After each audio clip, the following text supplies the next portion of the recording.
Chairman and members, let me just say to our captains of the universe who are sitting here before us that it seems that all of my political life I have been in disagreement with the banking and mostly financial services community because of practices that I have believed to be not in the best interest always of the very people that they claim to serve. I've been through the redlining fights. I've been through the fights on discriminatory practices over the years and a lack of business lending and available capital to small and minority businesses. I've been through and still, I suppose, I'm engaged in a fight about predatory lending. And so I come to this with very, very strong opinions about what we need to do to regulate this industry. Let me just ask a few questions, and I won't ask you to expound on them, but I would like to know if any of you or all of you, any of you, since you received TARP money, increase the amount of interest on the credit cards by sending out letters to the consumers, to your credit card holders, indicating that this was part of the contract, even though it may have been in small print, and you now have the ability to do it. Did any of you do that? Let me start, Congresswoman. I don't. I beg your pardon?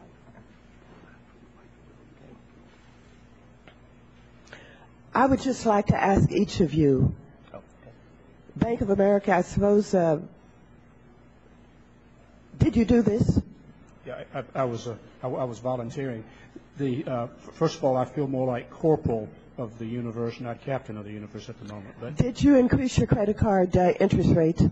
In 2008, we increased rates on 9% of our customers. Okay, thank you very much. Anyone else increase the credit card rates after you received TARP money? Anyone else? If so, would you just raise your hand? Thank you. You sent out the letters that I'm trying to describe, saying that you have the authority to do that.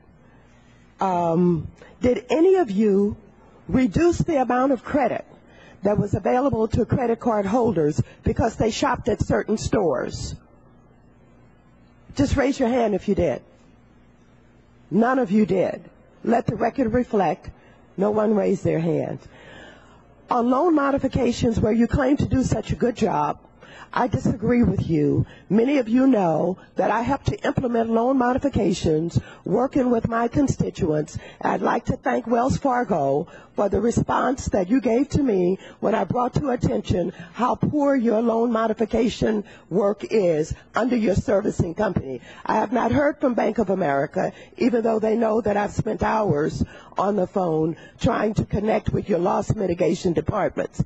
Bank of America, do you still have loss mitigation departments offshore where you're using foreign companies or individuals to respond to our taxpayers?